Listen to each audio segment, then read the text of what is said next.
Mari kita simak sedikit profilnya.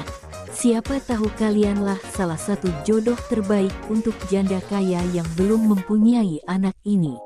Sebelum lanjut video ini, alangkah baiknya untuk menekan tombol like dan menekan tombol subscribe.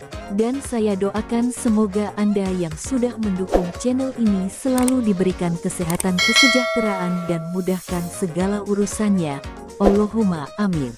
Apabila Anda ingin berkenalan dengan salah satu janda yang sedang mencari jodoh, silahkan tulis kata-kata yang romantis dan sopan di kolom komentar, agar beliau bisa langsung membalas komentar dan langsung berkomunikasi dengan Anda.